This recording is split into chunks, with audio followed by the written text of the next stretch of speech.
ఎన్టీఆర్ జిల్లా విస్సన్నపేట మండలంలో మధుమతి అనే యూట్యూబర్ అనుమానాస్పద మృతి.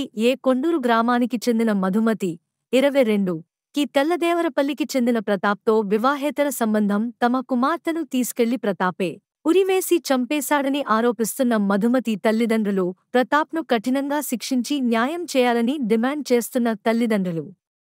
ఈ ఘటనపై పూర్తి వివరాలు తెలియాల్సి ఉంది.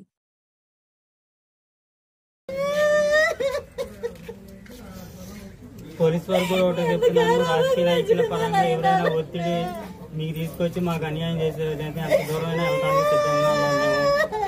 ముఖ్యంగా గమనించుకోగలరు మీరు. రాజకీయ నాయకులు లోకల్ ఉంటారేమో కానీ చట్టపరంగా స్టేషన్ పరంగా న్యాయం జరగకపోయినా పై పరంగా న్యాయం జరుగుతుందని తెలుసు మాకు. ఎటు పరిస్థితి ఈ కేసులు మాత్రం మేము వదిలిపెట్టాం. ఉన్నతాధికారులకైనా కంప్లైంట్ చేసి న్యాయం దేనికైనా ఎక్కడికి పోవడానికైనా సిద్ధంగా ఉన్నాం. మేము తీసుకున్నాం. ఉన్నతాధికారులు కూడా వెంపాటి లావణ్య, మాది పాతకొండూరు, మేము ఉండేది తిరువూరులో. అయితే మా పాప చిన్న వర్క్ మీద హైదరాబాద్ వెళ్తూ వస్తూ ఉంది. అయితే నిన్న ఏం జరిగిందంటే మామూలుగా వాడు దేనికి వచ్చిండో మరి ఎట్లా వచ్చాడో, ప్రతాప్ అనే అతను